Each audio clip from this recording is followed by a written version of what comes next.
내 아들이 세상을 떠났을 때 남편과 시어머니는 장례식에 오려고도 하지 않았습니다. 그들은 오히려 새로 시작하는 사업의 개업 파티를 열었죠. 하지만 아들의 사망 보험금으로 1억 6천만 원이 나온다는 사실을 알게 되자 남편과 시어머니는 곧장 집으로 찾아와 이렇게 말했습니다. 그 애도 우리 아들이고 손주니까 그 돈 우리한테도 줘야지. 저는 그저 분노를 억누르며 남편과 시어머니를 비명을 지르게 할 어떤 일을 실행에 옮겼습니다. 마치 하늘도 함께 우는 듯 거센 비가 쏟아지며 민정의 가슴을 찢는 슬픔을 동반했다. 공원 묘지의 붉은 흙은 질퍽하고 끈적이는 진흙으로 변해 몇 안 되는 조문객들의 신발과 옷자락에 달라붙었다. 민정은 막 파낸 무덤 앞에 망연자실 서 있었다.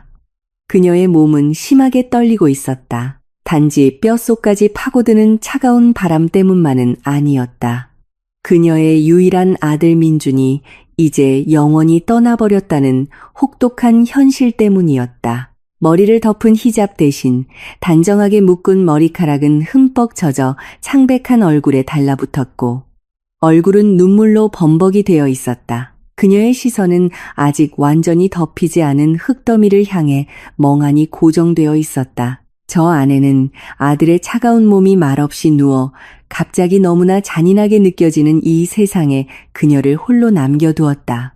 오늘 그녀를 굳게 안아줄 가족은 아무도 없었다. 그저 폭풍우를 뚫고 민준의 마지막 길을 배웅해준 마음씨 좋은 이웃 몇몇이 전부였다. 머리 위 검은 우산을 때리는 빗소리 속에서 떨리는 민정의 손이 옷 주머니를 더듬었다. 그녀는 빗방울로 얼룩진 휴대폰을 꺼냈다. 굳은 손가락으로 남편 재혁의 번호를 눌렀다. 첫 번째 통화는 길고 가슴 아픈 통화 연결음으로 이어지다 끊어졌다. 민정은 쓸개즙처럼 쓴침을 삼켰다. 그녀는 다시 통화 버튼을 눌렀다. 두 번째, 세 번째, 네 번째, 그리고 10번째 통화까지 모두 무시당했다. 민정의 가슴이 답답해졌다. 아들이 마지막 안식처로 내려가는 이 순간 남편은 어디에 있는 걸까? 가장 소중한 보물을 잃은 지금 삶의 버팀목이 되어주어야 할 그는 어디에 있는가? 긴 숨을 내쉰 후 민정은 시어머니인 박 여사의 번호로 전화를 걸었다. 재혁과 마찬가지로 전화는 받지 않았다. 민정은 포기하지 않았다. 그녀는 무덤을 정리하는 인부들의 동정 어린 시선을 무시한 채 계속해서 남편의 번호를 눌렀다.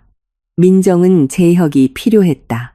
민준을 위해 마지막 작별 인사를 해줄 남편이 필요했다.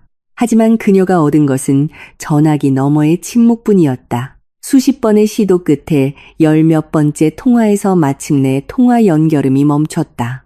누군가 전화를 받았다. 민정의 마음은 희망으로 부풀어 올랐다. 그러나 그 희망은 저편에서 들려오는 소란스러운 소리에 산산조각 났다. 전화기 너머에서는 슬픔의 소리나 흐느낌이 들리지 않았다. 오히려 들려온 것은 서로 부딪히는 유리잔 소리, 흥겨운 음악 소리, 그리고 즐거워하는 사람들의 웃음소리였다. 민정의 심장이 댔는 것 같았다. 그녀는 이 조용하고 축축한 묘지의 분위기와 너무나 대조적인 파티의 소란스러움에 얼어붙은 채 서 있었다.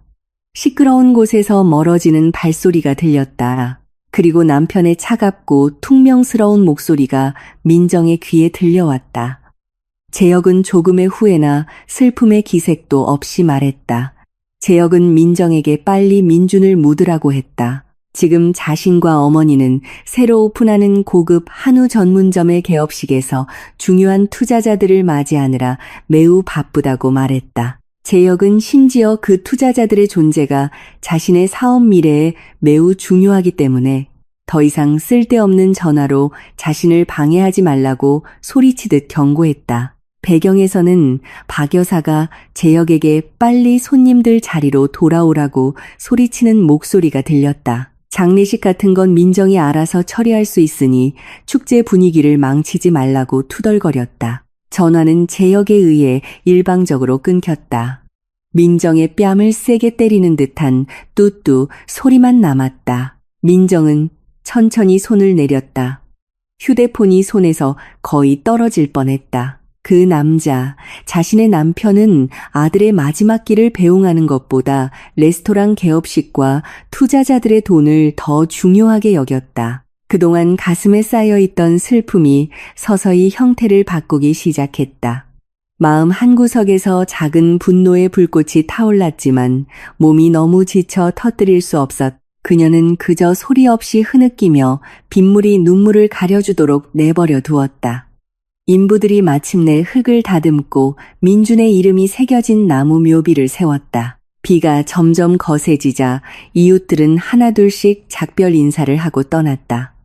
더러운 흙바닥에 무릎 꿇고 있는 민정을 홀로 남겨둔 채 한참을 멍하니 있던 민정은 이제 집으로 돌아가야 한다는 것을 깨달았다. 그녀는 아들의 묘비를 부드럽게 어루만지며 긴 작별의 기도를 속삭인 뒤 비틀거리는 걸음으로 일어섰다. 묘지를 떠나면서 민정은 병원에서 가져온 민준의 작은 배낭을 꼭 껴안았다. 가방 안에는 갈아입을 옷과 민준이 입원해 있는 동안 좋아했던 몇 가지 물건들이 들어있었다.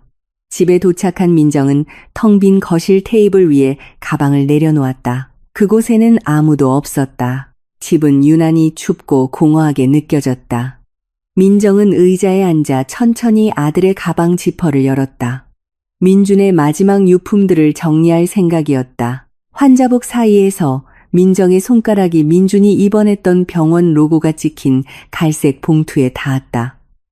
민정의 미간이 찌푸려졌다. 오늘 아침 아들의 시신을 수습할 때 행정실에서 이런 서류를 받은 기억이 없었다. 여전히 조금 떨리는 손으로 민정은 봉투를 열고 공식 서류 한 장을 꺼냈다. 그녀의 눈은 종이에 인쇄된 문장들을 훑어내려갔다. 서류의 제목을 읽는 순간 그녀의 심장이 거세게 뛰었다. 의료행위 취소 확인서. 민정의 숨이 돋았다. 이틀 전에 시행되었어야 할 민준의 수술 일정이 가족 측의 일방적인 요청으로 취소되었다는 내용을 읽으며 그녀의 눈이 휘둥그레졌다. 서류 하단에는 동의서로 주장되는 서명이 있었다. 그 서명은 그녀의 남편 재혁의 것이었다. 서류의 다음 문장은 민정의 남은 이성을 산산조각냈다. 그 서류는 취소로 인해 병원에 이미 지불된 수술 계약금이 전액 인출되어 재혁 명의의 개인 계좌로 반환되었음을 설명하고 있었다. 민정은 서류를 테이블 위로 떨어뜨렸다. 목구멍에서 터져나오려는 비명을 막기 위해 손으로 입을 막았다. 민주는 병을 고칠 수 없어서 죽은 것이 아니었다. 민주는 그의 수술 일정이 고의로 취소되었기 때문에 죽은 것이었다. 민정이 힘들게 모았던 수술 계약금은 남편에 의해 강제로 인출되었다. 재혁은 그들의 아들 목숨을 구하는 데 쓰여야 할 돈을 훔쳤다. 왜 재혁은 그런 짓을 했을까? 민정의 기억은 몇 시간 전의 파티 소리와 유리잔 부딪히는 소리로 날아갔다. 모든 것이 명확해졌다. 재혁과 박 여사는 그들의 호화로운 레스토랑 개업식 자금 부족을 메우기 위해 민준의 생명줄과도 같은 돈을 빼돌린 것이었다. 민정이 느끼던 고통은 이제 완전히 사라지고 온몸에 피를 불태우는 듯한 끓어오르는 분노로 바뀌었다. 남편은 민준의 목숨을 사업 개업 파티와 맞바꿨다. 시어머니는 손자의 고통 위에서 함께 파티를 즐겼다. 민정은 손톱이 하얘질 정도로 주먹을 꽉 쥐었다. 고요하고 섬뜩한 집안에서 갑자기 집 전화벨 소리가 정적을 깼다. 민정은 날카로운 눈빛으로 돌아보았다. 그녀는 일어나 전화기 쪽으로 걸어가 천천히 수화기를 들었다. 전화기 너머에서 매우 정중하고 전문적인 남자의 목소리가 들렸다. 남자는 자신을 민정 가족의 보험을 담당하는 금융관리기관의 자산관리사 김민수라고 소개했다. 김민수는 민준의 죽음에 대해 깊은 애도를 표했다. 그는 병원 측을 통해 소식을 알게 되었다고 했다. 애도를 표한 후 김민수의 말투는 좀 더 진지해졌다. 김민수는 민정에게 과거에 남겨진 비밀 서류가 있으며 그 서류를 직접 민정의 손에 전달해야 한다고 말했다. 그리고 그 서류는 매우 큰 금액의 보험금 지급과 관련이 있었다. 민정은 김민수에게 그날 바로 집으로 와달라고 했다. 아들과 관련된 어떤 일도 미루고 싶지 않았다.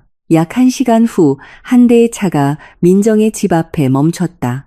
차분한 표정에 단정한 옷차림을 한 김민수가 문을 두드렸고 민정은 그를 안으로 들였다. 김민수는 거실에 앉아 중간 크기의 서류 가방을 나무 테이블 위에 올려놓았다. 집안 분위기는 매우 조용했으며 이는 조금 전 의료행위 취소 확인서를 발견한 후 민정의 머릿속에서 휘몰아치는 폭풍과 극명한 대조를 이루었다. 민정은 눈이 여전히 붓고 충혈되어 있었지만 예의를 지키려 애쓰며 따뜻한 차 한 잔을 내왔다. 김민수는 가방을 열고 짙은 파란색의 두꺼운 파일을 꺼냈다.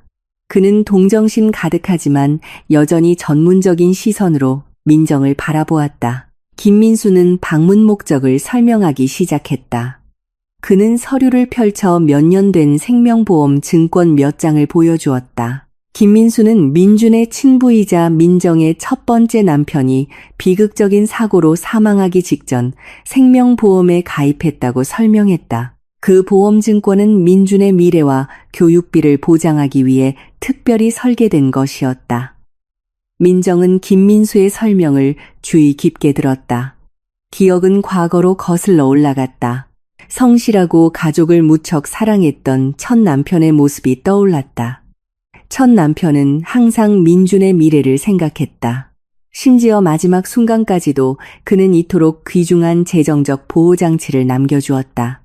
김민수는 조심스럽게 설명을 이어갔다. 그는 민준이 이제 사망했기 때문에 계약서의 특별 조항에 따라 모든 보험금은 자동으로 유일한 다음 상속인인 친모 민정에게 절대적으로 귀속된다고 말했다. 김민수는 서류 페이지를 넘겨 그곳에 적힌 숫자를 보여주었다.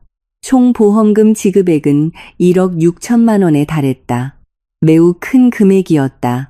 김민수는 이 자금이 민정이 몇 가지 최종 서류에 서명하면 즉시 그녀의 개인 계좌로 입금될 준비가 되어 있다고 설명했다. 그러나 김민수가 전한 한 가지 중요한 정보가 민정의 가슴을 철렁하게 만들었다. 김민수는 지난 1년 동안 한 남자가 여러 차례 자신들의 지점을 방문하여 그 보험금을 인출할 허점을 찾으려고 시도했다고 밝혔다. 그 남자는 온갖 핑계를 대며 가족관계 서류들을 가져왔다고 했다. 민정은 김민수를 날카롭게 쳐다보며 그 남자가 누구인지 물었다. 김민수는 안경을 고쳤으며 그 남자가 바로 현재 민정의 남편인 재혁이라고 대답했다. 김민수는 재혁이 계속해서 보험사 측의 가장으로서 자신에게 그 돈을 지급해달라고 압박했다고 이야기했다. 하지만 보험 시스템은 그 자금을 단단히 잠가두었다. 그 돈은 민준이 성인이 되거나 혹은 최악의 경우 민정이 아니면 누구도 손댈 수 없었다. 이 사실을 들은 민정은 하루에 2번이나 뺨을 맞은 기분이었다. 끔찍한 사실들이 머릿속에서 조립되기 시작했다. 재혁은 그녀에게 접근하고 마음을 사로잡고 결혼한 것이 사랑 때문이 아니었다. 그 남자는 처음부터 수억 원의 자금이 있다는 것을 알고 있었다. 재혁은 순전히 민정의 첫 남편이 남긴 유산을 노리고 결혼한 것이었다. 그리고 재혁은 민준이 아픈 채로 살아있는 한 그 보험금에 절대 손댈 수 없다는 것을 깨닫자 가장 잔인한 방법을 택했다. 재혁은 민준의 수술을 취소하고 의붓아들이 죽어가도록 내버려 둠으로써 마침내 그 보험금이 민정의 손에 들어오게 하고 그 후 자신이 그 돈을 차지할 수 있다고 생각했던 것이다. 재혁은 박 여사와 함께 자신의 사업 야망을 위해 모든 것을 치밀하게 계획해 필요한 모든 서류에 서명한 후 김민수는 작별 인사를 하며 24시간 이내에 돈이 민정의 계좌로 입금될 것이라고 약속했다. 김민수가 떠난 후 민정은 거실에 홀로 앉아 있었다. 그녀의 얼굴에서는 더 이상 눈물이 흐르지 않았다. 슬픔은 메말라 버렸다. 그 자리는 차갑고 날카로우며 계산적인 눈빛으로 대체되었다. 그녀는 테이블 위에 놓인 병원의 취소 확인서와 보험 서류 사본을 번갈아 보았다. 재혁은 이 돈을 원했다. 그 남자와 그의 어머니는 돈과 사치를 위해 민준의 목숨을 맞바꿨다. 민정은 마음속으로 맹세했다. 똑같은 돈을 사용하여 그들의 삶을 남김없이 파괴하리라고. 한편 번화한 상업지구에서는 제역과 박 여사의 호화로운 레스토랑 개업 파티가 막 끝났다. 초대 손님과 투자자들은 돌아갔다. 제역은 지친 얼굴로 매니저 의자에 앉아 있었다. 겉보기에는 행사가 성공적으로 보였지만 실상은 숨 막히는 상황이었다. 박 여사가 서둘러 방으로 들어왔다.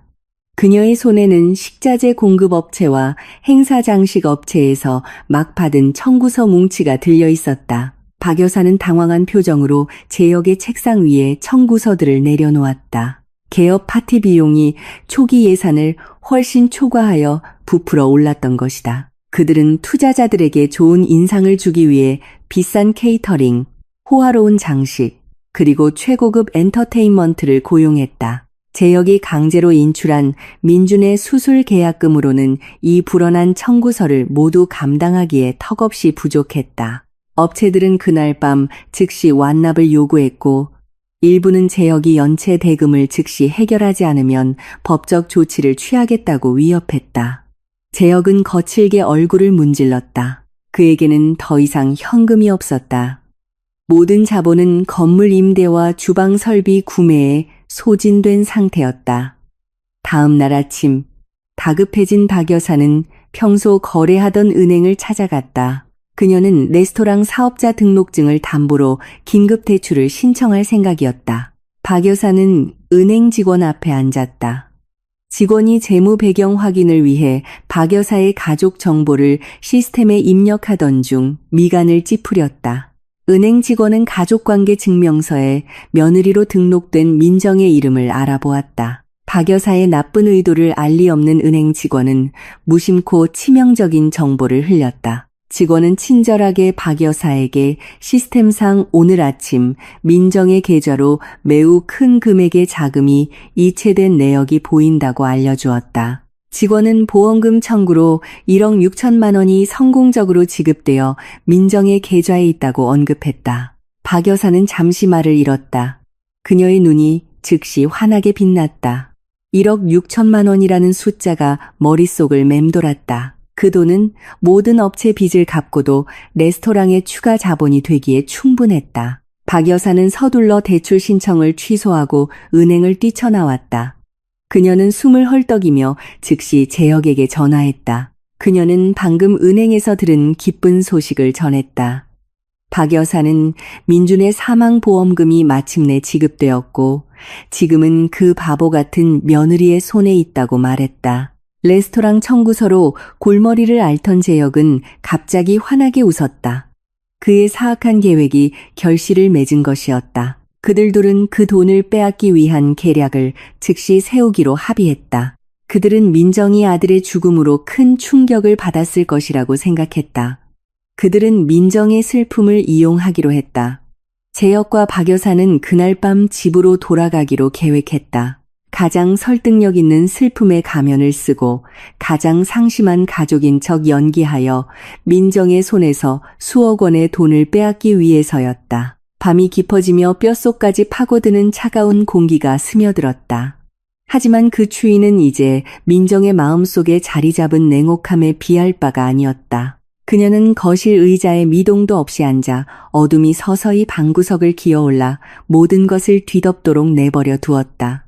불은 하나도 켜지 않았다. 그녀의 시선은 오직 책상 위의 서류 더미, 즉 첫 남편이 남긴 보험 서류와 제역이 서명한 의료행위 취소 확인서에 고정되어 있었다. 오늘 밝혀진 사실들이 망가진 카세트 테이프가 죽음의 멜로디를 반복해서 트는 것처럼 머릿속에서 계속 맴돌았다. 그녀의 유일한 혈육인 민준이 그녀의 품에서 빼앗긴 것은 단순한 운명 때문이 아니라 그동안 같은 지붕 아래서 살아온 인간들의 탐욕 때문이었다. 자신의 남편과 시어머니가 민준의 마지막 숨을 세상의 사치와 맞바꾸기 위해 공모했던 것이다. 처음에 그녀의 이성을 잠식했던 슬픔은 이제 흔적도 없이 증발했다. 그 자리에는 가슴속에서 환하게 타오르는 복수심의 불길이 대신했다. 민정은 더 이상 자신의 아들을 서서히 죽인 사람들을 위해 눈물을 흘리고 싶지 않았다. 귀가 먹먹할 정도의 정적 속에서 고급 차량의 엔진 소리가 밤의 고요를 깼다. 차량의 헤드라이트 불빛이 아직 커튼이 닫히지 않은 집. 창문 틈으로 거실 벽을 훑고 지나갔다. 민정은 1cm도 움직이지 않고 조용히 앉아 있었다.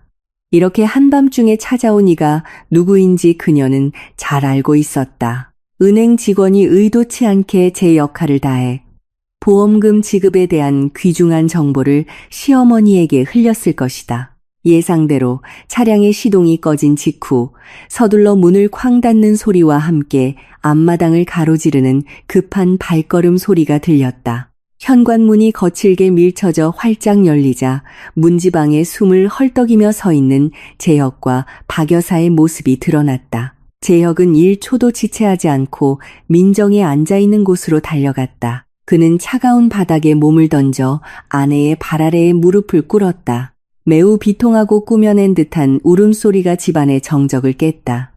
재혁은 자신의 가슴을 치며 민준의 이름을 반복해서 불렀다. 마치 이 세상에서 가장 상심한 아버지인 것처럼 그는 민정의 무릎에 얼굴을 묻고 오늘 아침 의붓아들의 장례식에 참석하지 못해 얼마나 가슴이 찢어지는지에 대해 통곡했다. 거짓으로 가득 찬 떨리는 목소리로 재혁은 자신이 매우 급하고 통제할 수 없는 사업 문제에 갇혀 있었다고 변명했다. 하지만 마음속으로는 마지막으로 민준의 몸을 안고 싶어 계속 비명을 질렀다고 했다. 이 연극 무대에서 뒤처지고 싶지 않았던 박 여사도 매우 실감나게 역할을 맡았다. 중년의 여성은 힘없는 걸음으로 소파로 다가가 마치 모든 기력을 잃은 듯 몸을 던졌다. 박 여사는 예전에 민준이 텔레비전을 볼 때 자주 사용하던 소파 쿠션을 집어들었다. 그녀는 그 쿠션을 가슴에 꼭 껴안고 어깨가 들썩일 정도로 흐느끼기 시작했다. 박 여사는 쉰 목소리로 통곡하며 의붓손자를 이 세상 무엇보다 사랑했다고 말했다.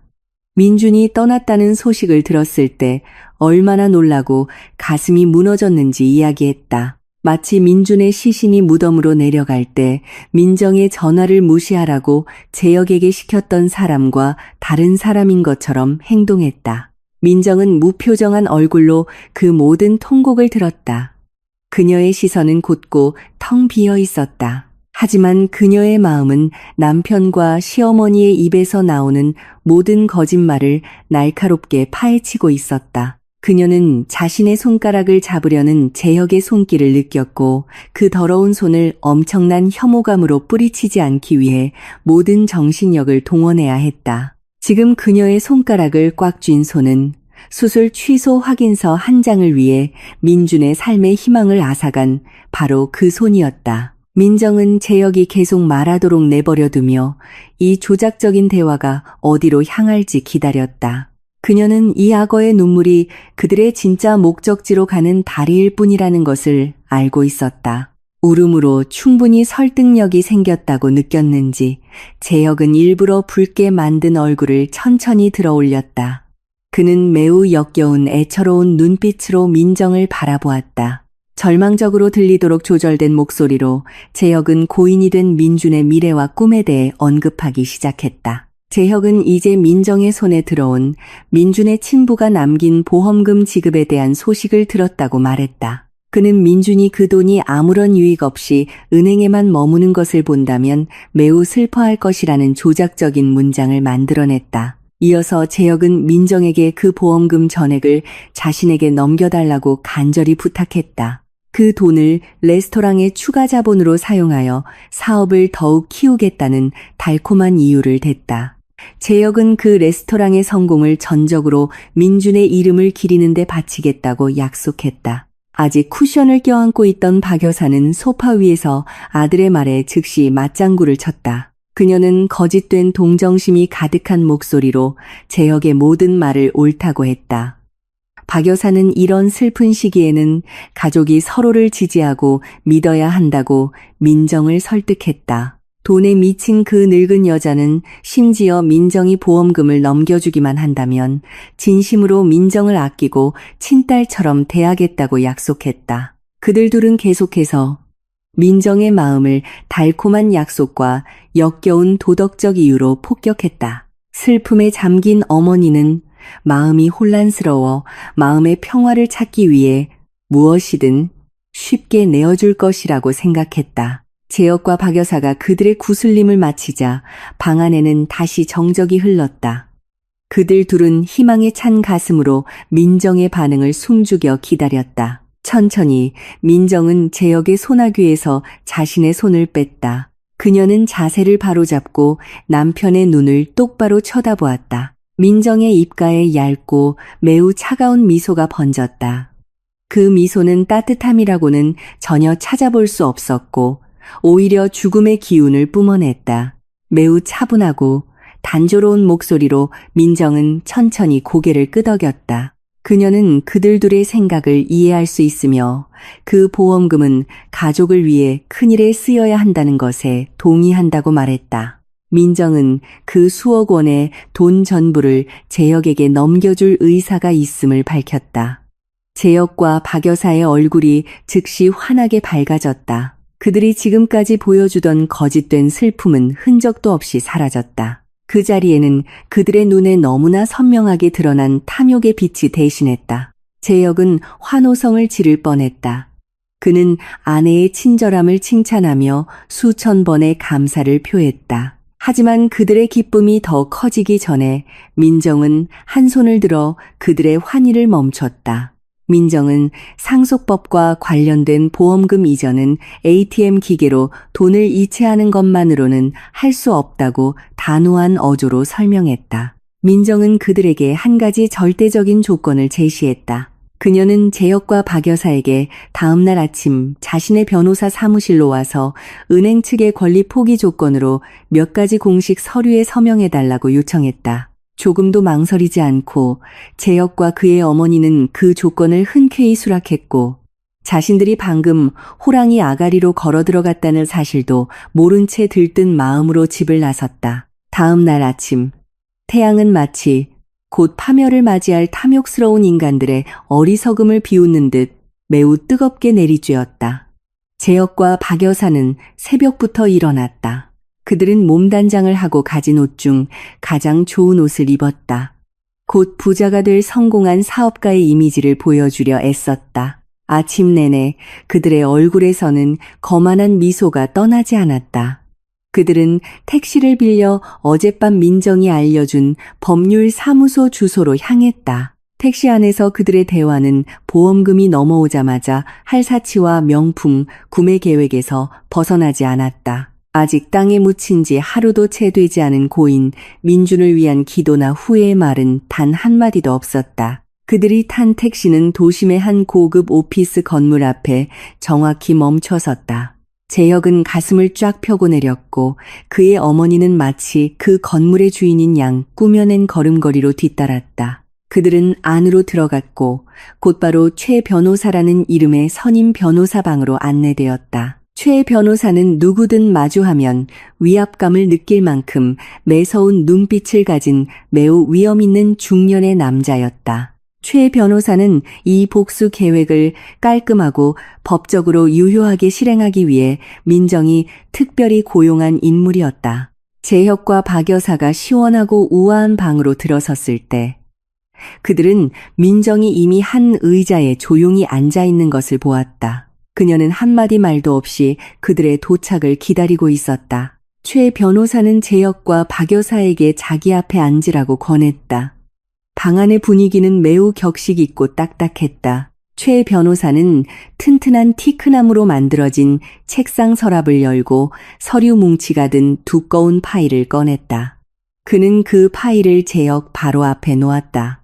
무겁고 전문적인 어조로 최 변호사는 초기 설명을 시작했다. 그는 파일 안의 서류가 보험금이 이전되기 위해 가족 측이 서명해야 하는 법적 구속력이 있는 필수 요건이라고 밝혔다. 최 변호사는 제역과 박 여사가 서명하기 전에 각 서류를 매우 꼼꼼하게 읽어보라고 일부러 강조했다. 일단 서명하면 계약서의 모든 내용은 어떤 이유로든 취소할 수 없기 때문이었다. 하지만 변호사의 경고는 제역에게 그저 스쳐 지나가는 바람일 뿐이었다. 거만함과 수억 원의 돈에 대한 굶주림이 그의 이성을 완전히 멀게 했다.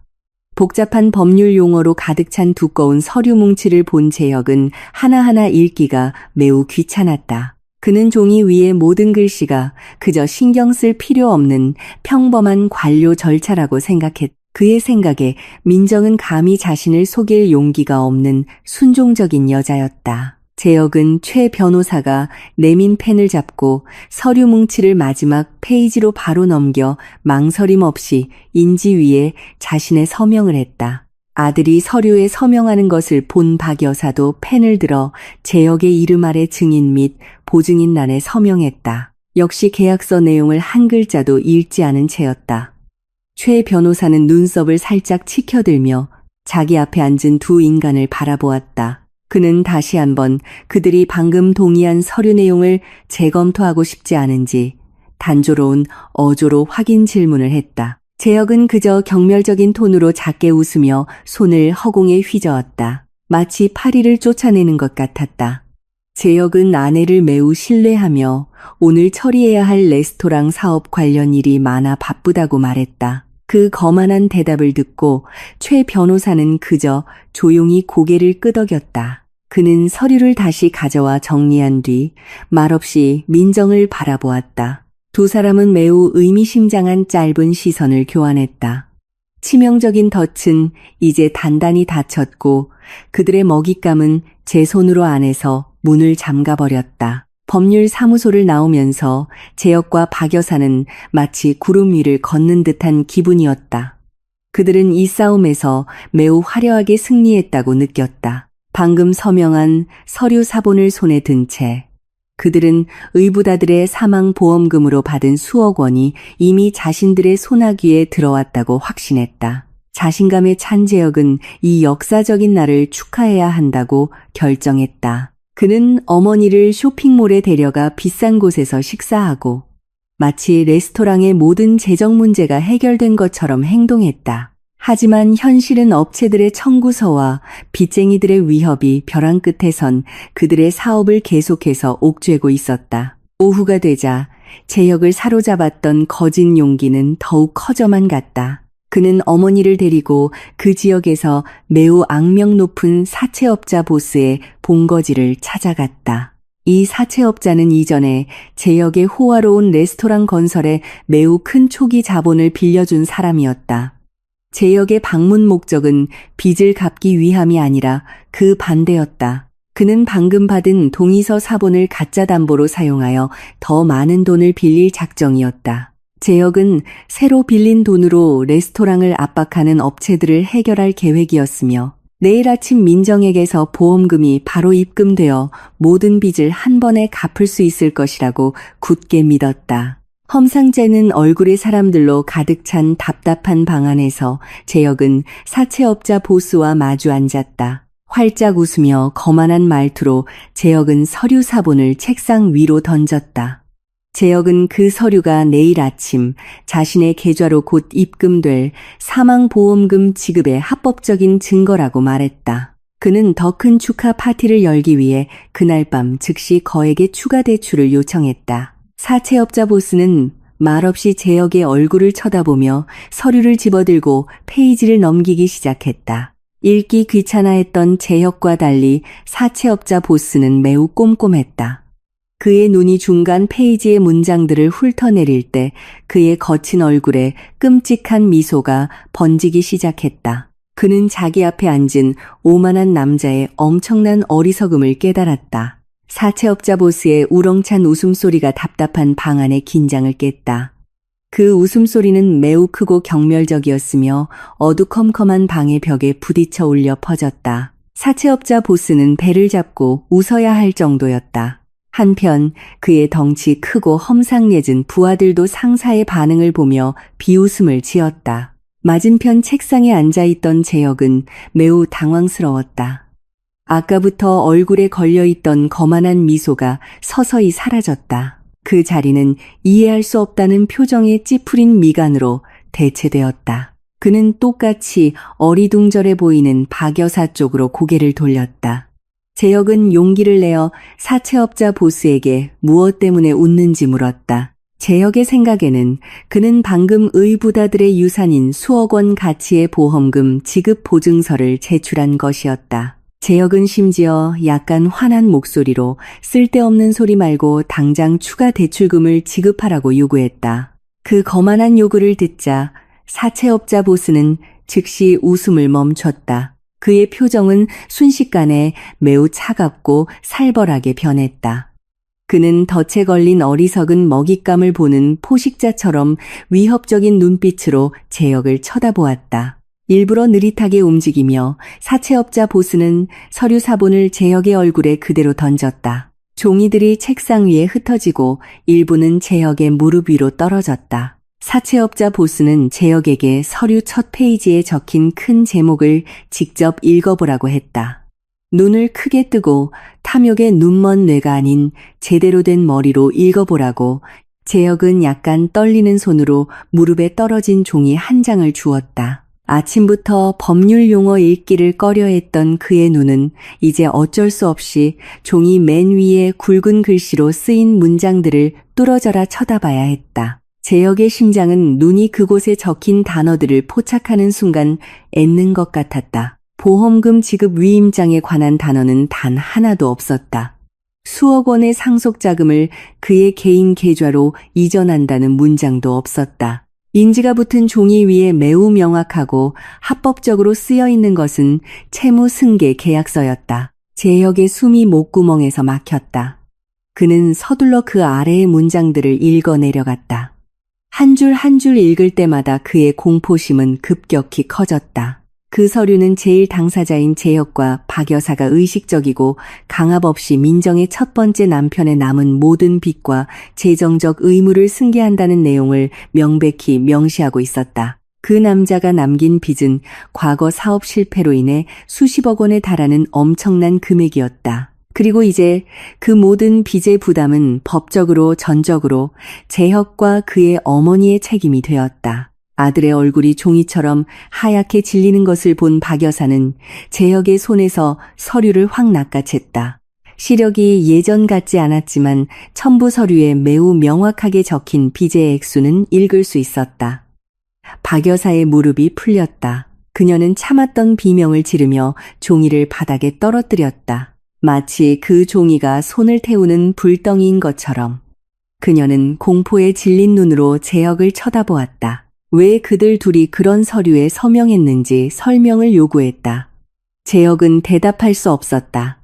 그의 입은 굳게 닫혔고 식은땀이 관자놀이에서 줄줄 흘러내렸다. 끔찍한 사실이 그를 매우 강하게 덮쳤다. 민정과 그녀의 변호사가 그들을 산채로 함정에 빠뜨린 것이었다. 재혁의 탐욕과 서류 읽기를 꺼린 태도가 그들을 매우 깊은 파멸의 구렁텅이로 몰아넣었다. 그들이 꿈꾸던 보험금은 결코 얻을 수 없게 되었다. 그리고 그 대가로 그들은 이제 평생 갚을 수 없는 빚더미를 상속받게 되었다. 눈앞에 있는 두 인간의 엄청난 공포를 본 사채업자 보스는 매우 위협적인 목소리로 다시 말했다. 그는 재혁이 이제 다른 곳에서 수십억 원의 새로운 빚에 묶여 있다는 사실은 재혁이 재정적으로 완전히 파산 상태임을 증명한다고 선언했다. 사채업자에게 이미 파산한 사람에게 유예 기간을 주는 것은 큰 금기였다. 사채업자 보스는 책상을 매우 세게 내리쳐 그 위에 있던 재떨이가 튕겨나갔다. 그는 일방적으로 재혁의 레스토랑 빚 상환 유예 기간을 그 순간부로 취소한다고 결정했다. 모든 원금과 살인적인 일일 이자를 포함한 빚은 어떤 협상이나 변명 없이 오늘 밤 즉시 상환해야 했다. 만약 재혁이 갚지 못하면 그가 가진 모든 자산은 강제 상환의 형태로 압류될 것이었다. 재혁은 즉시 더러운 바닥에 무릎을 꿇고 사채업자에게 매우 애처롭게 빌었다. 이번에는 진짜 눈물이었다. 민정 앞에서 흘렸던 가짜 눈물이 아니었다. 재혁은 동료들에게 돈을 빌릴 며칠의 시간을 달라고 애원했다. 레스토랑만 압류되지 않는다면 무엇이든 하겠다고 약속했다. 박 여사도 함께 빌며 공황 상태에서 온갖 말도 안 되는 약속을 했다. 하지만 사채업자에게는 자비란 없었다. 그들에게 빚진 자의 눈물은 아무런 가치가 없었다. 사채업자 보스는 아까부터 방구석에 대기하고 있던 부하들에게 손짓으로 신호를 보냈다. 덩치 큰 남자 몇 명이 즉시 앞으로 나와 재혁의 옷깃과 박 여사의 팔을 매우 거칠게 잡아 끌고 가차없이 그들 둘을 방 밖으로 끌어냈다. 그들은 사채업자 본거지의 복도를 따라 끌려가 어둡고 차가운 길바닥에 그대로 내던져졌다. 재혁의 몸은 단단한 아스팔트에 부딪혔다. 한편 박 여사는 굴러떨어져 그녀의 화려한 옷이 길거리 먼지로 더러워졌다. 그들이 숨을 고르기 위해 일어나기도 전에 사채업자의 부하들로 가득 찬 2대의 픽업 트럭이 본거지를 떠나 맹렬한 속도로 재혁의 레스토랑을 향해 직진했다. 사채업자 보스는 그날 밤 즉시 압류를 명령했다. 재혁과 박 여사는 힘겹게 일어섰다. 그들은 비틀거리며 인도를 따라 달려가 조폭무리를 따라잡으려 했었다. 그들의 마음은 혼란스러웠다.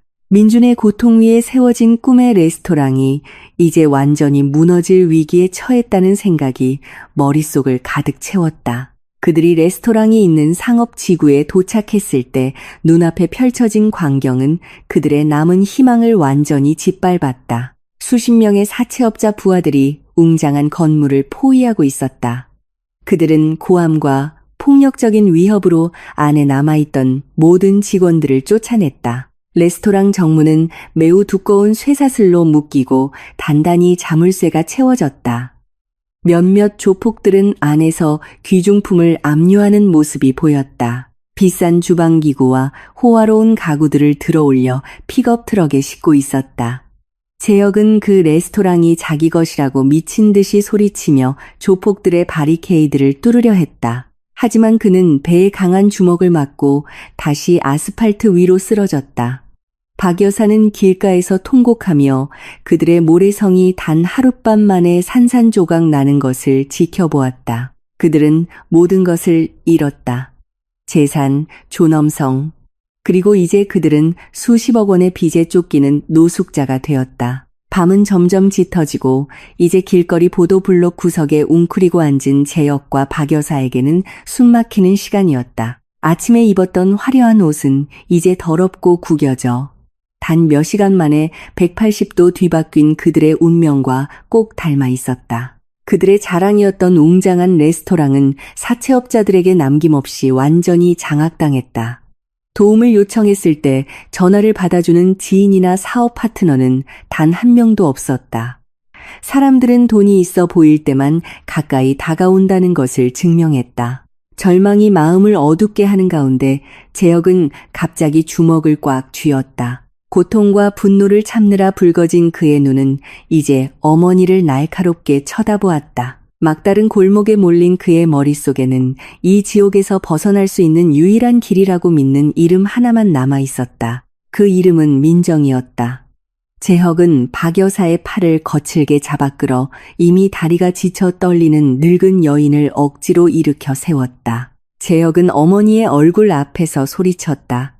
이대로 포기해서는 안 된다고. 그는 어머니에게 민정이 아직 민준의 사망보험금을 집안에 보관하고 있을 것이라고 확신시켰다. 현금이든 은행 통장이든 재혁은 그들을 함정에 빠뜨린 채무 승계 서류는 변호사의 속임수일 뿐이고 진짜 돈은 아직 아내가 가지고 있을 것이라고 주장했다. 엄청난 탐욕과 공황 상태에 이끌려 재혁은 무모한 행동을 계획했다. 그는 박 여사에게 그날 밤 즉시 민정의 집으로 가서 문을 부수고 들어가 통장을 빼앗고 필요하다면 폭력을 사용해서라도 민정에게 그 보험금을 자신들의 계좌로 이체하도록 강요하자고 제안했다. 그들 둘은 잔인한 사채업자에게 쫓기는 공포에서 남은 마지막 힘을 쥐어짜내며 어두운 밤을 뚫고 서둘러 걸었다. 더 이상 탈 것을 빌릴 돈이 없었기 때문에 민정의 집으로 가는 길은 매우 길고 힘들게 느껴졌다. 그들은 희미한 가로등 불빛만이 비추는 한적한 길을 수킬로미터나 걸어야 했다. 그동안 민정과 함께 살았던 집 대문 앞에 도착했을 때 분위기가 매우 이상했다. 집은 밖에서 보기에 칠흑같이 어두웠다. 현관등 하나 켜져 있지 않았고 마당 주변은 마치 오랫동안 사람이 살지 않은 것처럼 고요했다. 재혁은 그 이상함을 신경 쓰지 않았다. 이미 극에 달한 감정이 그를 경솔하게 만들었다. 그는 쇠대문을 발로 차서 열고 성큼성큼 집 현관으로 향했다. 재혁은 현관문 손잡이를 돌려보려 했지만 문은 굳게 잠겨 있었다. 그는 망설임 없이 몇 걸음 뒤로 물러선 다음 어깨로 나무 문을 세게 들이받았다. 3번의 강한 충격 끝에 문 잠금쇠가 마침내 부서지고 문은 귀에 거슬리는 삐걱거리는 소리와 함께 활짝 열렸다. 재혁과 박 여사는 숨을 헐떡이며 집 안으로 들어섰다. 민정에게 소리치고 오늘 아침 변호사 사무실에서의 함정에 대한 모든 분노를 터뜨릴 준비를 하고 있었다. 하지만 그들의 눈이 안에 어둠에 익숙해지기 시작했을 때 그들의 발걸음은 즉시 멈췄다. 그들의 입은 살짝 벌어졌다. 눈앞에 펼쳐진 광경을 믿을 수 없었다. 집은 텅 비어 있었다. 남은 가구가 하나도 없었다. 어젯밤 박 여사가 앉아 울던 소파는 사라졌다. 텔레비전, 장식장, 카펫, 심지어 벽장식까지 모두 남김없이 깨끗하게 치워져 있었다. 예전에는 따뜻하고 가족의 유품으로 가득 찼던 공간이 이제는 춥고 울림이 있는 넓은 방으로 변해 있었다. 그 안의 고요함은 매우 섬뜩하게 느껴져 마치 재혁과 그의 어머니의 폐에서 모든 공기를 빨아들이는 것 같았다. 그들 둘은 문지방에 얼어붙은 채 서서 단 반나절 만에 집안의 모든 것이 어디로 사라졌는지에 대한 설명을 찾으며 혼란스러워했다. 그들을 마비시키는 혼란 속에서 갑자기 방구석에서 작은 램프가 켜져 희미한 빛으로 어둠을 갈랐다. 재혁과 박 여사의 눈은 즉시 그 빛의 근원으로 향했다. 그곳 텅 빈 방 한가운데에는 작은 나무 테이블 하나와 의자 하나만 있었다. 그 의자 위에는 매우 차분하고 꼿꼿한 자세로 민정이 앉아 있었다. 그녀는 깔끔한 옷을 입고 있었고 얼굴에는 눈물의 흔적이 전혀 없었다. 그녀 앞 작은 테이블 위에는 아직 옅은 김이 피어오르는 찻잔이 놓여 있었다. 민정은 찻잔을 들어 매우 우아한 동작으로 천천히 차를 한 모금 마셨다. 마치 남편에게 강제로 침입당한 텅 빈 집이 아니라 고급 카페에 있는 것처럼 민정의 매우 부자연스러운 평온함을 본 재혁의 분노가 다시 폭발했다. 그는 심한 모욕감을 느꼈다. 남편은 완전히 망가져 수십억의 빚에 쫓기고 레스토랑을 잃었는데 아내는 텅 빈 집에서 여유롭게 차를 마시고 있었다. 재혁은 빠르게 앞으로 나아갔다. 그의 얼굴은 끓어오르는 분노로 붉게 달아올랐다.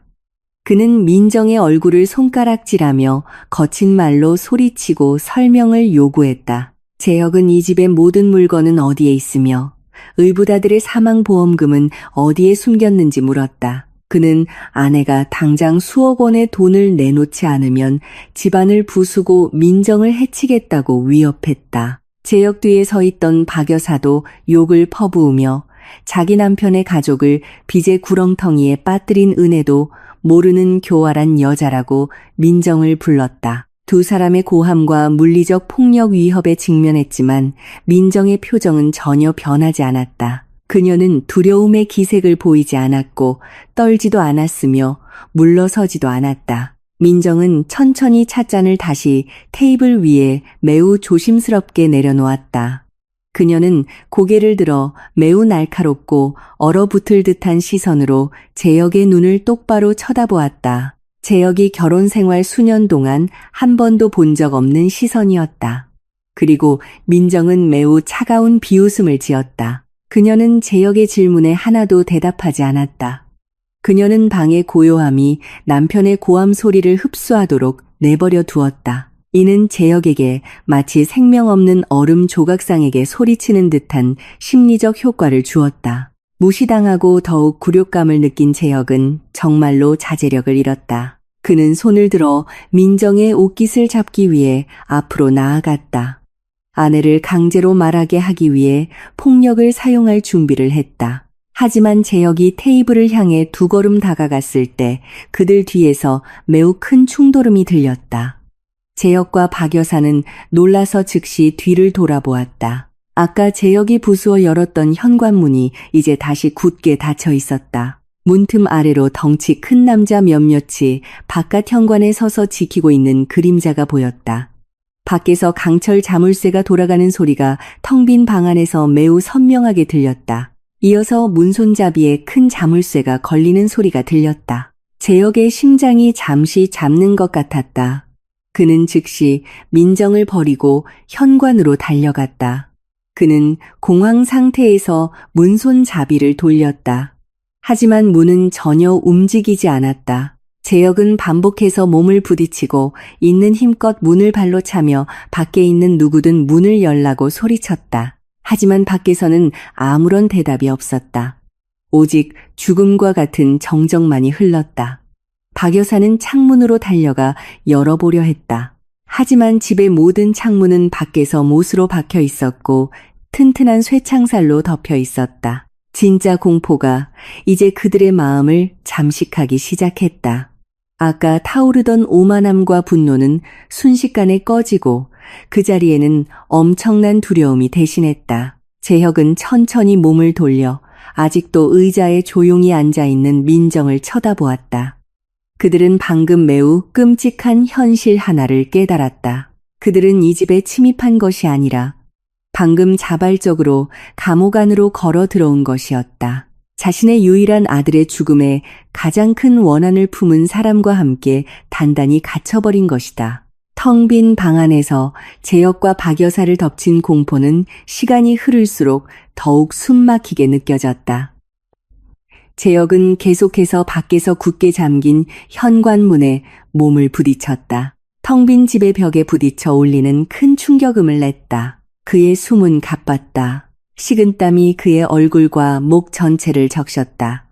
그는 쉰 목소리로 욕설을 퍼부으며 문 뒤에 있는 누구에게든 즉시 문을 열라고 명령했다. 하지만 그의 노력은 전혀 소용이 없었다. 튼튼한 나무 문은 마치 문틀과 하나가 된 것처럼 조금도 움직이지 않았다. 아까부터 다른 출구를 찾아 서성거리던 박 여사는 이제 바닥에 힘없이 주저앉았다. 그녀는 흐느끼며 단 하루 만에 끔찍하게 변해버린 자신의 운명을 한탄했다. 그들은 이제 탈출할 틈 하나 없는 마치 사형집행실처럼 느껴지는 곳에 완전히 갇혀버렸다. 문을 부수려다 기진맥진한 재혁은 아직도 가슴이 빠르게 오르내리는 채로 몸을 돌렸다. 그의 시선은 다시 방 안의 유일한 나무 의자에 매우 차분한 자세로 앉아있는 민정에게 향했다. 아내의 그 평온함이 오히려 재혁의 등골을 오싹하게 만들었다. 그 여자의 얼굴에는 두려움도 공황도 눈물도 없었다. 민정은 그저 남편과 시어머니의 모든 움직임을 매우 차가운 시선으로 지켜보고 있었다. 마치 덫에 걸린 먹잇감을 즐기는 사냥꾼처럼 그들 세 사람 사이에 형성된 정적은 매우 무겁고 치명적으로 느껴졌다. 재혁은 남은 용기를 쥐어짰다. 그는 민정이 앉아있는 작은 테이블로 다가가 떨리는 손가락으로 아내의 얼굴을 가리키며 당장 집 열쇠를 내놓고 민준의 사망보험금을 넘겨주어 오늘 밤 빚을 갚을 수 있게 하라고 요구했다. 민정은 남편의 공허한 위협에 전혀 반응하지 않았다. 그녀는 허공에 매달린 재혁의 떨리는 손을 그대로 두었다. 매우 느리고 계산된 움직임으로 민정은 의자에서 일어섰다. 그녀는 옷주머니를 뒤져 작은 직사각형 모양의 물건을 꺼냈다. 그것은 원격 조종 리모컨이었다. 한마디 말도 없이 민정은 리모컨의 버튼 하나를 눌렀다. 갑자기 재혁의 등 뒤에서 매우 미세한 기계음이 들렸다.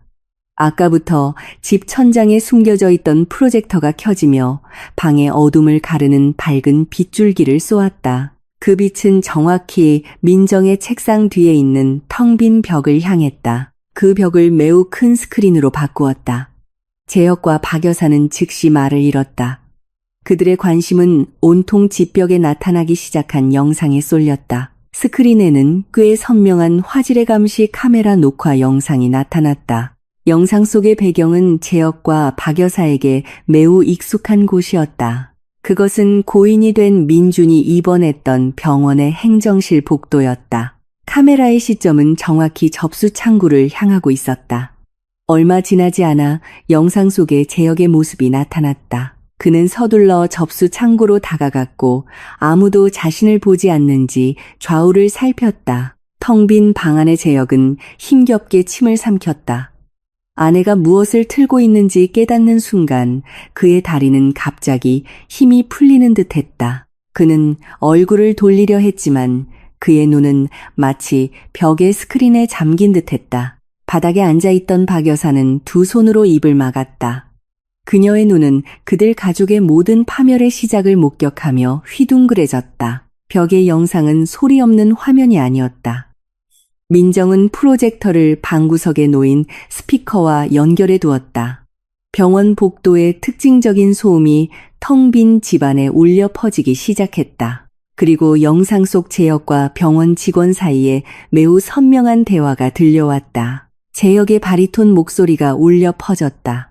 그곳에 있던 탐욕스러운 두 인간을 제외하고는 듣는 이의 마음을 아프게 하는 목소리였다. 녹음된 목소리 속에서 재혁은 단호하고 망설임 없이 직원에게 의붓아들의 모든 의료 수술 일정을 취소해달라고 요청했다. 재혁은 심지어 책상 아래로 뇌물을 건네며 직원이 가족 동의 서명을 위조하여 이미 지불된 수술 계약금을 그날 즉시 현금으로 인출할 수 있도록 해달라고 요청했다. 녹화 속 대화는 멈추지 않고 계속되었다. 직원이 잠시 망설이며 재혁에게 민중과 같이 위독한 상태의 환자에 대한 의료 행위를 갑자기 취소하는 것은 매우 치명적인 결과를 초래할 수 있으며 며칠 내에 사망에 이를 수 있다고 경고하는 목소리가 선명하게 들렸다. 하지만 녹화 속 재혁의 대답은 인간성의 마지막 경계를 완전히 무너뜨렸다. 매우 차갑고 경멸적인 목소리로 재혁은 상관없다고 대답했다. 그는 그 아이는 어차피 결국 죽을 것이고 그 수술비는 자신의 호화로운 레스토랑 건설 자금으로 되찾는 것이 훨씬 유용하다고 큰 소리로 말했다. 그 잔인한 말을 한 후 재혁의 낮은 웃음소리가 녹화를 마무리 지었다. 텅 빈 벽을 계속 비추는 프로젝터의 윙윙거리는 소리만 남았다. 재혁의 얼굴은 이제 얼음처럼 차갑고 창백해졌다. 그의 몸속의 모든 피가 마치 땅속으로 빨려 들어간 것 같았다. 그동안 그가 철저히 숨겨왔던 거짓말, 민준의 시신과 함께 무덤에 묻혔다고 생각했던 가장 추악한 비밀이 이제 자신의 눈앞에 너무나 생생하게 드러났다. 그는 더 이상 부인할 수 없었다. 그는 더 이상 슬픔에 잠긴 의붓아버지에 가면 뒤에 숨을 수 없었다. 민정이 보여준 증거는 정말로 반박할 수 없었다. 그 모든 녹화 내용을 들은 박 여사는 그저 고개를 깊이 숙일 수밖에 없었다. 그녀의 몸은 엄청난 공포에 심하게 떨렸다. 그녀는 며느리가 처음부터 모든 것을 알고 있었다는 것을 깨달았다. 민정은 그들 둘이 간접적으로 자신의 혈육의 목숨을 헛된 사업 야망을 위해 앗아간 살인자라는 것을 알고 있었던 것이다. 민정은 리모컨의 버튼을 눌러 프로젝터를 껐다.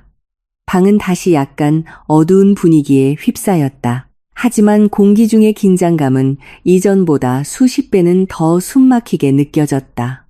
민정은 천천히 앞으로 걸어 나갔다. 마치 영혼을 잃은 조각상처럼 멍하니 서 있는 재혁에게 다가갔다. 그들의 거리는 이제 몇 걸음밖에 되지 않았다. 민정은 이제 공포와 깊은 절망을 드러내는 남편의 눈을 똑바로 쳐다보았다. 그 치명적인 정적은 가장 비열한 배신이 매우 우아하지만 파괴적인 방식으로 폭로되는 것을 말없이 지켜보았다. 재혁은 자신이 약하고 슬픔에 잠긴 아내와 마주하고 있는 것이 아니라 아들의 죽음에 대한 절대적인 정의를 요구하기 위해 자신의 감정을 죽인 인물과 마주하고 있다는 것을 깨달았다. 자신의 가장 수치스럽고 치명적인 비밀이 완전히 폭로되었음에도 불구하고 재혁의 극도로 탐욕스럽고 조작적인 본성은 현실에 굴복하기를 거부했다. 밖에서 기다리는 사채업자 보스의 위협에 이미 궁지에 몰린 그의 마음은 이성을 훨씬 벗어난 행동을 하게 만들었다. 재혁의 머릿속에는 그 녹화 증거가 자신을 파멸시킬 수는 있지만 만약 오늘 밤 민준의 사망보험금을 손에 넣을 수 있다면 그와 그의 어머니는 다른 도시로 도망쳐 새로운 삶을 시작할 기회가 아직 있다고 생각했다. 신분을 지우고 수억 원을 들고 도망치는 것이 감옥에서 썩거나 빚쟁이들에게 고문당하는 것보다 그의 얕은 머리로는 훨씬 합리적으로 들렸다. 재혁은 억지로 고개를 들고 아까부터 등골을 오싹하게 했던 두려움을 떨쳐내고 아내의 날카로운 시선을 거친 절망으로 가득 찬 눈빛으로 맞받아쳤다. 목에 핏대가 선 채로 재혁은 다시 민정에게 소리쳤다.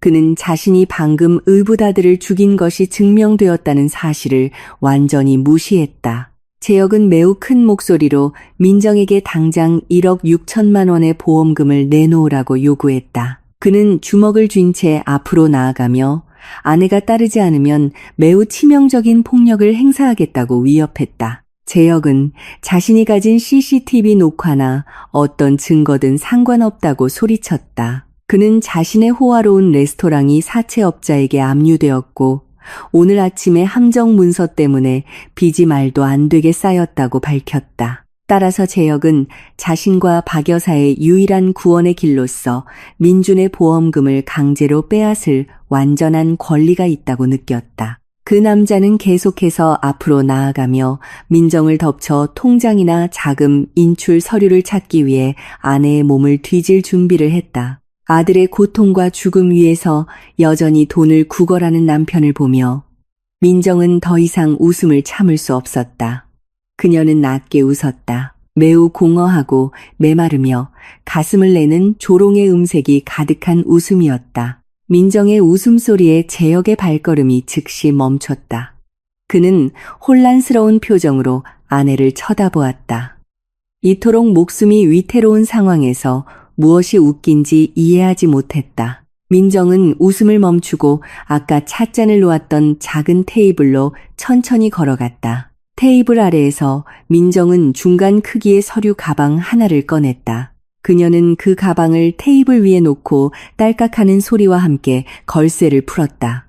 재혁과 박 여사는 즉시 목을 길게 뺐다. 그들의 눈은 그 안에서 현금 뭉치나 수억 원짜리 수표를 보기를 기대하며 휘둥그레졌다. 하지만 그들의 희망은 다시 한번 남김없이 산산조각 났다. 서류 가방 안에는 현금 한 장도 없었다. 가방에는 두꺼운 서류 뭉치만 들어있었다.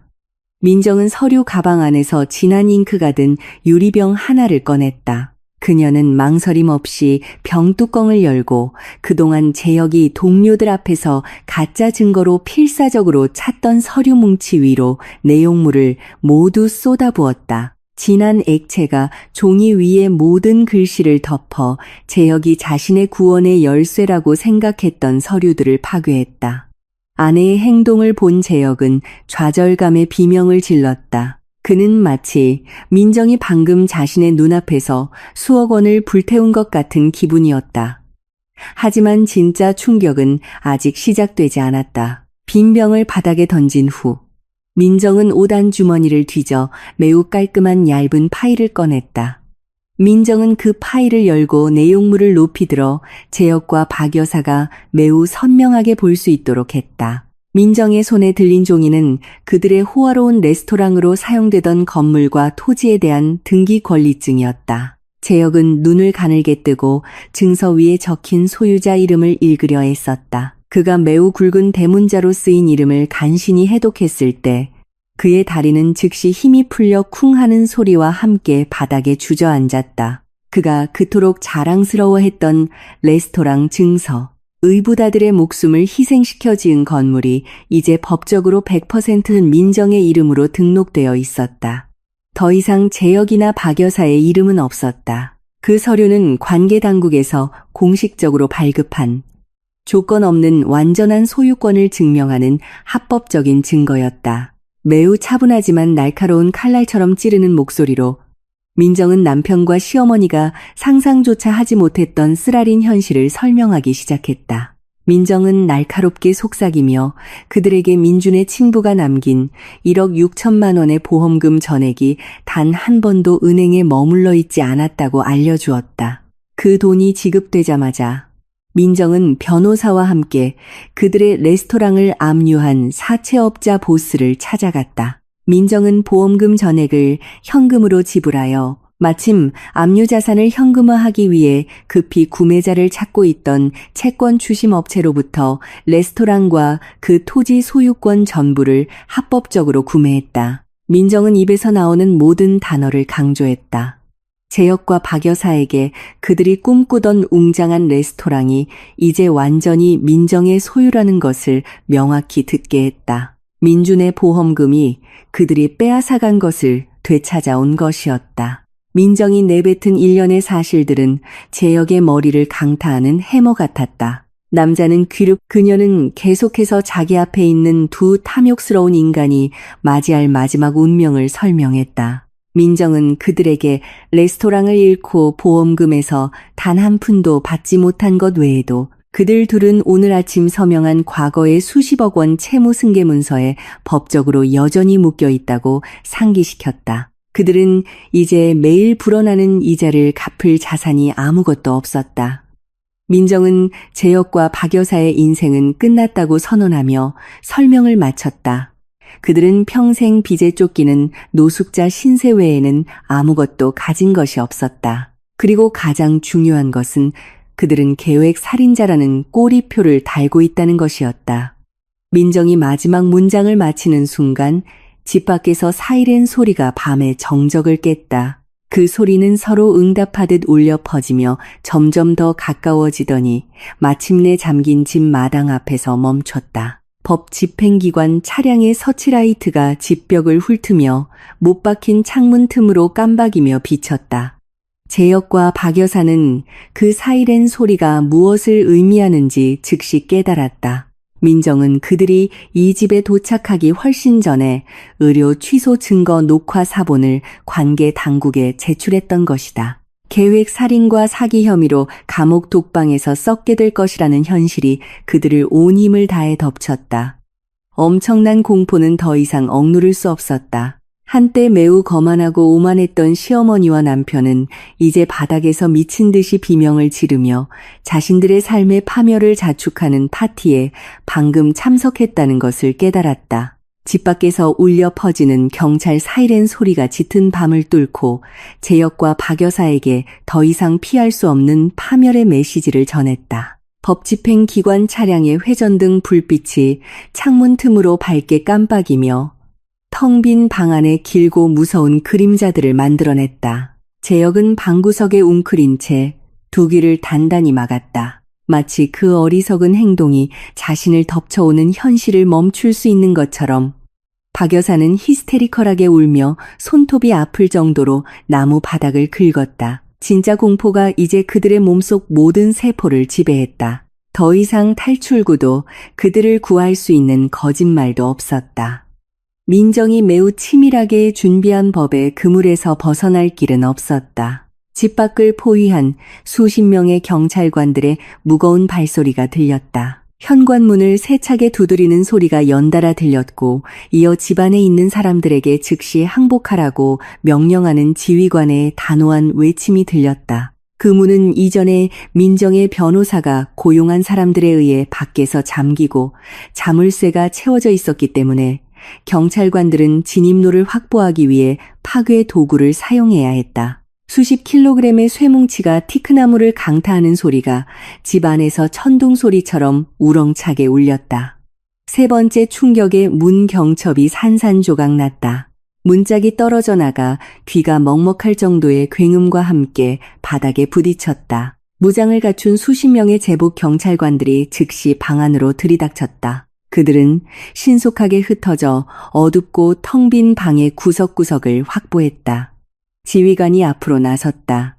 그의 시선은 곧바로 바닥에 쓰러져 있는 두 사람과 테이블 근처에 조용히 서 있는 한 여성의 모습에 꽂혔다. 경찰의 등장을 본 박 여사는 이성을 잃어버렸다. 사라진 재산, 얽매인 수십억의 빚, 그리고 감옥의 위협이 늙은 여인의 정신을 잃게 만들었다. 절망과 깊은 증오에서 비롯된 마지막 힘으로 박 여사는 갑자기 벌떡 일어섰다. 그녀는 날카로운 비명을 지르며 양팔을 벌린 채 민정을 향해 돌진했다. 자신의 인생을 파멸시킨 원인으로 생각하는 며느리를 해치려는 의도였다.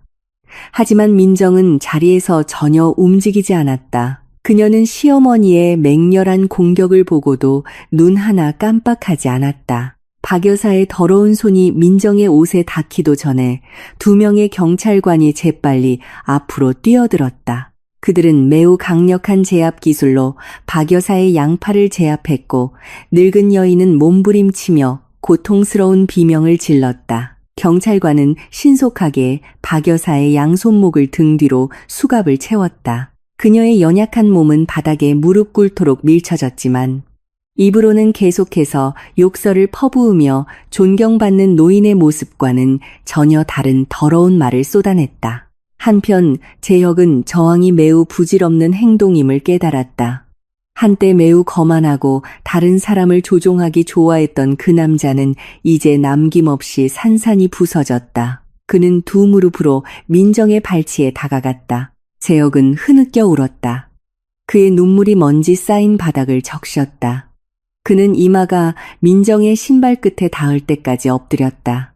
그의 목소리는 매우 쉬고 애처롭게 들렸다. 그는 용서를 구했다. 재혁은 아내에게 고소를 취하해달라고 빌었다. 감옥에만 가지 않는다면 평생 노예가 되겠다고 약속했다. 그는 고인이 된 의붓아들의 이름을 들먹였다. 민주는 아버지가 철창 뒤에서 고통받는 것을 원하지 않을 것이라고 말했다. 민정은 자기 발밑에서 통곡하는 비참한 생물을 내려다보았다. 혐오감이 피 속에서 끓어올랐다. 그녀는 한 걸음 뒤로 물러나 그 살인자의 손에 닿지 않도록 발을 뺐다. 매우 차갑고 단조로운 목소리로 민정은 민주는 저 세상에서 편안하다고 말했다. 오히려 자신의 살인자가 응당한 대가를 받는 것을 보고 있기 때문이라고. 민정은 경찰 지휘관을 향해 고개를 돌려 끄덕였다. 지휘관은 신호를 보냈고 다른 2명의 경찰관이 즉시 재혁의 몸을 거칠게 잡아 일으켜 세우고 손에 수갑을 채웠다. 재혁은 계속해서 울며 약하게 몸부림쳤지만 오늘 밤 받은 일련의 심리적 테러로 그의 기력은 완전히 소진되었다. 상황이 통제된 후 민정은 아까 잉크로 적셨던 서류 가방을 들고 그 가방 맨 아래에서 아직 깨끗한 다른 파일을 꺼냈다. 그녀는 그 파일을 경찰 지휘관에게 건넸다. 그 파일 안에는 온전한 병원 녹화 증거 사본, 의료 서명 위조 서류, 그리고 재혁이 저지른 초기 자금 횡령 증거들이 들어있었다. 모든 증거는 그녀의 변호사에 의해 매우 깔끔하고 포괄적으로 정리되어 재혁과 박 여사가 법정에서 빠져나갈 법적 허점이 전혀 없도록 했다. 경찰 지휘관은 감사히 그 증거를 받고 부하들에게 2 주범을 즉시 경찰서로 연행하라고 명령했다. 재혁과 박 여사는 집 밖으로 끌려나갔다. 차가운 밤바람이 땀과 눈물로 얼룩진 그들의 얼굴을 맞았다. 그들이 길가에 대기 중인 순찰차로 끌려갈 때 재혁의 시선은 우연히 그의 심장을 오늘 밤 또 한 번 늦게 할 광경을 포착했다. 길 건너 불빛이 거의 없는 큰 나무 그늘 아래에 큰 차량 한 대가 주차되어 있었다. 그 차량 옆에는 사채업자 보스와 그의 건장한 부하 몇 명이 서 있었다. 사채업자 보스는 주머니에 양손을 넣은 채 재혁을 똑바로 쳐다보고 있었다. 그들의 시선이 마주쳤을 때 사채업자 보스는 매우 넓고 끔찍한 미소를 지었다. 그는 재혁을 향해 천천히 고개를 끄덕이며 매우 명확하고 치명적인 의미를 담은 무언의 신호를 보냈다. 감옥은 재혁에게 피난처가 아니었다. 그 빚쟁이들은 교도소 안에 많은 수족을 두고 있었다. 재혁이 방금 함정 문서로 상속받은 수십억 원의 빚은 그가 감옥에 간다고 해서 사라지지 않을 것이었다. 재혁은 철창 뒤에서의 삶이 진정한 지옥이 될 것임을 깨달았다. 그는 매일 고문당하고 착취당하며 땀과 피로 그 빚을 갚도록 강요당할 것이었다. 경찰관이 그의 머리를 연행 차량 안으로 밀어넣자 재혁의 입에서 다시 히스테리컬한 비명이 터져나왔다. 차문이 굳게 닫히고 재혁과 그의 어머니는 영원히 그들의 친구가 될 어둠 속에 갇혔다. 시간은 멈추지 않고 흘러 벌어진 상처를 치유하고 억울한 자들에게 정의를 가져다 주었다. 그 충격적인 체포의 밤으로부터 6개월이 흘렀다. 계절이 바뀌고 과거의 쓰라린 기억의 잔재를 쓸어내는 신선한 공기가 불어왔다. 제역과 박 여사가 연루된 간접 살인 및 보험 사기 사건은 매우 길고 힘든 일련의 재판 과정을 거쳤다. 민정이 제출한 증거에 더해 결국 경찰과 협력하기로 한 병원 관계자의 증언이 더해져 두 피고인의 입지는 더 이상 구제할 수 없게 되었다. 법원의 판사는 사기, 횡령, 그리고 사망에 이르게 한 아동 유기 등 여러 혐의에 대해 제혁에게 매우 무거운 최고형을 선고했다. 박 여사도 법의 심판을 피하지 못했다. 그녀는 범죄를 공모하고 그 결과를 함께 누린 혐의로 거의 비슷한 형을 선고받았다. 교도소에서의 제역과 박 여사의 삶은 끝없는 고통의 정의를 그대로 보여주었다. 체포되던 밤 사채업자 보스의 끔찍한 신호대로 교도소는 그들 둘에게 정신적, 육체적 고문의 장이 되었다.